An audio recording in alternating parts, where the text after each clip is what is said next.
श्री हरिवंश गुरु जी। राधा वल्लभ श्री हरिवंश महाराज जी। महाराज जी, ये प्रश्न हम इसलिए कर रहे हैं, काफियों का ये प्रश्न है। आज के वैवाहिक जीवन में दो पहलुओं में से एक माता पिता, दूसरी धर्म पत्नी, दोनों को साथ साथ लेकर भजन करना सुसाध्य नहीं हो पा रहा महाराज जी। मन की स्थिरता बार बार टूट जाती है, दुख बड़ा उत्पन्न हो जाता है। कठिन विषय है बच्चा, बढ़िया बात है। क्योंकि आजकल के जो बच्चियां हैं और बच्चे हैं वो बॉयफ्रेंड और गर्लफ्रेंड की बीमारी से बीमार आए हैं, साफ बातें हैं। अब व्यभिचार प्रवृत्ति से युक्त होते हैं। अब उनको बड़े बूढ़ों के आगे झुकना, उनकी सेवा करना उनको पसंद नहीं आता। उनको ये पसंद आता है कि हमारा दूल्हा होटल से भोजन लावे, हम खावें और मनमानी आचरण करें। उनको बड़े बूढ़ों की सेवा करें, उनको ये सत्संग अच्छा नहीं लगेगा। तो ये तो आपके भाग्य हैं कि आप यहाँ पूछने आए हो। नहीं, आज के नए बच्चे और नए बच्चियां, ये जो गर्लफ्रेंड बॉयफ्रेंड और लिव इन रिलेशन ये जो चल रहा है ना, ये बुद्धि को भ्रष्ट करने वाला है। गंदे आचरणों से बुद्धि भ्रष्ट होती है, और जिसकी बुद्धि भ्रष्ट होती है वो बड़े बूढ़ों की आराधना नहीं करता, पक्का समझ लेना। उसके लिए बड़े बूढ़े ऐसे कबाड़ की तरह दिखाई देते हैं कि ये बोझा है हमारे लिए, मरे जल्दी तो हम। पर बच्चा, तुम्हारी बुद्धि कहीं ना कहीं शुद्ध है, तो आप अपने माता पिता का त्याग मत करना। और पत्नी अर्धांगिनी होती, इसलिए उसको दुख देने की चेष्टा मत करना। ऐसी विवेक से चलो कि पत्नी को भी संतुष्ट कर पाओ और माता पिता की भी सेवा करो। क्योंकि पत्नी अर्धांगिनी है, उसका त्याग आपकी तरफ से उचित नहीं, धर्म नहीं कहता। और पत्नी के बस में होकर माता पिता की त्याग वृत्ति करना या कटुवचन बोलना या पिटाई करना या इस तरह के आचरण करना तुम्हें नरक ले जाएगी दोनों को। इसलिए हमारी राय है कि ऐसी व्यवस्था रखो कि पत्नी भी संतुष्ट रहे और माता पिता की भी सेवा हो। ना पत्नी का त्याग करो ना माता पिता। अगर इस बात में वो राजी नहीं है, वो आपको त्याग कर रही, तो फिर आप माता पिता का त्याग ना करते हुए वो त्याग रही, तुम्हें तो त्याग देने दो। हमारी बात समझना। माता पिता के कोई आय का साधन है नहीं। और मैं जब कभी भी कुछ धन देना चाहता हूँ तो उसमें उनको बड़ा दुख होता है, मेरी धर्मपत्नी को। नहीं होना चाहिए। तो इससे फिर मुझे भी दुख होता है। अब नतीजन ये बात मेरे माता पिता को पता लगी, तो अब उन्होंने पैसा लेना बंद कर दिया मेरे से, और दुखी रहते हैं। नहीं बच्चा, नहीं उनके पैर छू, नहीं उनको, नहीं आप उनको बहुत धन्यवाद। आप अपने माँ बाप के प्रति इतने दयालु हृदय हैं, उत्साह। आप देखो, उन्होंने मुझे इस काबिल बनाया। आज मैं भारतीय वायुसेना में सेवक हूँ। हाँ बिल्कुल। लेकिन आपको पत्नी को थोड़ा विवेकवान होकर समझाना पड़ेगा। उससे नफरत मत करना। नहीं उसको, हाँ, उसको भी प्यार करो। अपने माता पिता के पास अर्थ पहुंचाओ और उनके पैर छू के कहो कि हमारा रोम रोम, एक एक बूंद खून आपकी सेवा के लिए। आप अगर नकारेंगे तो ठीक नहीं रहेगा। कि देखो, तुम्हारी पत्नी भी ना नाराज हो और तुम्हारे माता पिता की सेवा बने, इसके लिए थोड़ी बेईमानी करो अपनी पेमेंट से। यद्यपि वो ईमानदारी है कि जैसे पत्नी का अधिकार आपके धन पर है, ऐसे माता पिता का भी अधिकार है। क्योंकि माता पिता के संयोग से शरीर पुष्ट हुआ है और पत्नी उसी शरीर का भोग कर रही, तो माता पिता का अधिकार प्रथम है। तो हम बेईमानी इसलिए करें कि झगड़ा ना हो। लेकिन परस्पर थोड़ा इतना अनुशासन तो होना चाहिए। वो ये नहीं समझती कि माँ बाप ने पैदा किया, इसका अधिकार है माता पिता की सेवा करना। अब तुम जो पूरी पेमेंट पाते हो केवल पत्नी को ही दे दो, यह अधर्म है। तुम्हारे माता पिता यदि और भाई सब सुविधा सेवा कर रहे हो तो भी कर्तव्य बनता है कि भाई 10-5 हजार जाके चरणों में रखे पैर, यही तो कर्तव्य कर्म। तो इसको संभालो आप भाई, इसको आप ही संभाल सकते हो। पत्नी को प्यार दुलार और ज्ञान के द्वारा संभालिए, उसको समझाइए कि अच्छा ठीक है, आज तुम कर लो हमारे माँ बाप के साथ, और हमारे तुम्हारे से जो संतान पैदा होगी वो हमारा तुम्हारा ऐसा ही स्वागत करेगी कि उसकी बहू आएगी और वो कहेगी चवन्नी नहीं देना। तब बोलो तुम्हारी दुर्दशा क्या होगी, जब उठने लायक नहीं रहोगे। पैसा सब कुछ थोड़ी होता है। माता पिता की एक अवस्था आती कि उठने लायक नहीं होते, वृद्ध शरीर, उस समय सेवा की आवश्यकता होती। पक्का एक गांव में अपनी माता को पुराने खप्पर में मिट्टी के भोजन ऐसे डाल देते थे। बूढ़ी थी, शकील की पाती थी। तो एक दिन उसकी माँ ने ऐसे रखा तो बोले मम्मी, लड़के ने कहा जोर से मत रखो। बोले क्यों? बोले टूट जाएगा। अरे बोले टूट जाएगा तो क्या? बोले नहीं मम्मी, ये आपके लिए हमें रखना है। जो दादी को पवाती हो ना, इसी में आपको हम देंगे। समझ रहे हो ना, तुम्हारे आचरण, तुम्हारे बच्चों के संस्कार बनेंगे, तुम्हारे वैसे ही भोगने पड़ेंगे। तो अपनी पत्नी को प्यार में बहुत ताकत है, प्यार से सुधार लो।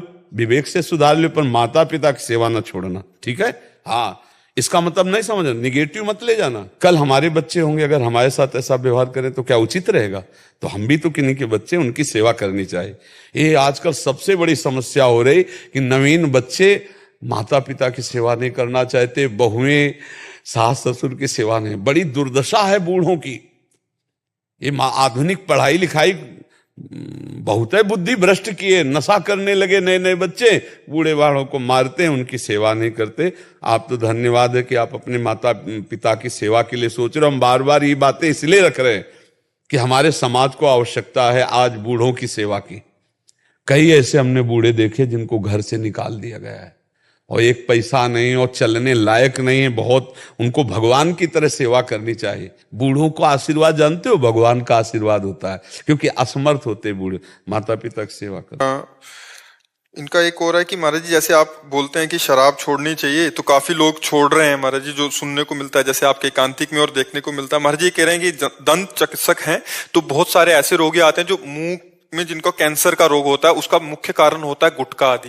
महाराज जी अगर आपके अपने मुख से कह देंगे कि गुटखा भी नहीं खाना चाहिए, ये भी हानिकारक है, जानलेवा है, इसको लोग अच्छा मतलब इसको बुरा नहीं समझते हैं। और ये इतना खतरनाक है महाराज जी कि शराब से इतने आसानी से मतलब हार्ट अटैक आ गया, मर गया, पर गुटखा खाने से जो कैंसर होता है पूरा गल जाता है महाराज जी, कीड़े निकलते हैं और इतनी दर्दनाक मौत की परिवार तबाह, पैसे भी लगता है। कितना गुटखा खाते हैं तब कैंसर हो जाता है महाराज जी? वो तो पाउच लिए रहते हैं, कभी 20 वाला 50 वाला, और दिन में मतलब पूरे टाइम मुंह में चलता रहता है। महाराज जी क्या है, शराब तो थोड़ी महंगी है, गुटखा तो बहुत सस्ता है। तो मतलब लेबर जो है, जो मजदूर सब लोग, क्योंकि किसान आदमी जैसे ड्राइवर टाइप जो ऐसे मेहनत करने वाले लोग हैं ना, उनको कुछ नशा चाहिए। कुछ ऐसे लोग होते हैं जो क्रिया प्रधान बहुत हैं और कुछ भी नहीं आता, बगैर खाए सो जाता है, खा लेते ही जब सो जाता है। ये तो है सर जी, आदत है ना। नहीं, हम आपसे डॉक्टरी तरीके से पूछ रहे हैं कि अगर 1 पुड़िया 2 पुड़िया 24 घंटे पा लेता तो कैंसर होगा? बिल्कुल महाराज जी, बिल्कुल, क्योंकि इसमें केमिकल भी डले महाराज, सिर्फ तंबाकू नहीं है उसमें। अच्छा, उसमें केमिकल भी डले हैं आजकल हर चीज केमिकल। और महाराज जी इस पे मतलब अगर फैक्ट्री बंद कर दें तो प्रोडक्शन ही नहीं होगा, तो लोग खाएंगे नहीं, आम आदमी की पहुंच में नहीं आएगा। पर वो फैक्ट्री ही चल रही है। और अभी बीच में तंबाकू गुटखे को बैन किया गया था। हाँ, तंबाकू वाले में वो कैंसर वाली छाप तो लगा रहता है, फिर भी खाते महाराज जी। हाँ, नशा तो नशा है। अच्छा, मतलब जन साधारण में हमें लगता है 100 लोगों में अगर पूछा है तो 90 लोग तो शिकार होंगे इसके। बिल्कुल महाराज, है बिल्कुल। क्योंकि तंबाकू और गुटखा ये तो एक मतलब साधारण सी बात है। महाराज जी पहले लोग तंबाकू खाते थे, देसी तंबाकू और थोड़ा चूने में, तो उससे इतना नुकसान नहीं होता था महाराज जी। जब से गुटखा आया है, ये पता चला यंग एज के बच्चे 18 साल के 20 साल के, उनको कैंसर हो रहा। अब वो महाराज जी सेकंड या थर्ड स्टेज पे उनको मालूम पड़ता है। पहले तो मुंह खुलना कम हो जाता है धीरे धीरे, अब मुंह नहीं खुल पा रहा, दांतों की प्रॉब्लम। अब धीरे धीरे जब उनको बोला कि भाई नहीं हो पाएगा, आप जाओ, तो वो कहीं यहाँ भाग रहे, वहां भाग रहे महाराज जी, ऑपरेशन हो रहे हैं, पैसे भी जा रहे हैं, व्यक्ति नहीं। इस पर ये बहुत गंभीर विषय, पहली बार आपने इस विषय पर प्रकाश डाला, नहीं तो अभी तक ना हमारे दिमाग में था और ना हमारे को किसी ने ऐसा बताया। अच्छा, हम बचपन से गंगा किनारे रहे तो हमको इन विषय का ज्ञान नहीं रहा। इससे क्या होगा, हमारे समाज को बहुत बल मिलेगा, क्योंकि लाखों लोग इस बात को सुनेंगे आप जो कह रहे हैं। तो हमें तो इसका ज्ञान नहीं था, लेकिन आपने इसे, हम इसको क्या देखा तो है हमने कि लोग प्रायः सुपारी मसाला, इसको तो हमें लगता है 100 में 98 लोग पाते हो। किसान है, ड्राइवर है, रिक्शा चालक है या घर गृहस्थी वाले, ये चीजें तो बहुतायत में मतलब, और इसे निषिद्ध नहीं माना जाता। खास बात ये है। बस महाराज जी, इसको गलत नहीं लोग सोचते, कहते ये तो ठीक है, सालों से खा रहे हैं। हाँ, सालों से खा, पहले भी खाते थे, तो अब इसको गलत नहीं मानते हैं। तो आपके पास मरीज आते हैं क्या? हाँ जी, आए हैं और कई लोगों की डेथ हो गई महाराज जी। वो मतलब इतनी दर्दनाक मौत गए कि मतलब मैं क्या बताऊंगा, मतलब मुझे। हाँ, तो हमारी सबसे हाथ जोड़ करके प्रार्थना है, हमको तो ज्ञान है नहीं इस विषय का, डॉक्टर साहब ने ज्ञान बताया। हाँ नहीं, इसलिए कि देखो इसमें समाज, तो जो लोग मसाला तम्बाकू ये चीजें खाते हैं तो कह रहे हैं कि बहुत बुरी तरह कैंसर होता है, परेशानी होती है। तो आप लोग छोड़ने का प्रयास करें, हम कसम खाने के लिए नहीं कहते, पर छोड़ने का प्रयास करें, क्योंकि धीरे धीरे पहले उसे कम कीजिए। किसी भी व्यसन को छोड़ने के लिए सहसा नहीं छोड़ा जा सकता, क्योंकि जैसे कोई 10 साल से मसाला खा रहा है तो हमें लगता है यदि धीरे से छोड़ा जाए तो बहुत आराम से छोड़ा जाए। 10 पुड़िया पाते हो 2 पाव, 1 हफ्ता, फिर इसके बाद 1 छोड़ दो, 1 पाव, फिर धीरे से आधी पुड़िया करके 1 छोड़ दो, फिर आधी पुड़िया को थोड़ा ऐसे रख और बस छोड़ दो, तो छूट जाएगी, एकदम छूट जाए हर चीज। जब शरीर छूट जाएगा तो पुड़िया छोड़े लेवे क्या जाता है। और बात सही, कैंसर आज बड़े भयंकर रोग होते हैं। नहीं, हम हिल गए तुम्हारी बात समझकर, क्योंकि अभी तक हमको इसका ज्ञान नहीं था कि सुपारी, तमाकू और ये चीजें ऐसे कर। और प्राय अभी हम शराब और इसके लिए बोलते थे, अब इस पे भी बोलेंगे, पर आपको लेके बोलेंगे कि एक डॉक्टर साहब ने बताया हमको कि ऐसा, तो ये बातें जाएंगी, ये यूट्यूब में पड़ेगा तो कई लाख लोग देखते हैं, तो इससे हो सकता है कि लोगों का। लेकिन तमाकू आदि में सब लिखा आता है कि आपको इससे कैंसर हो सकता है, पर फिर भी लोग खाते हैं। फिर भी हम प्रार्थना करेंगे इस बात की।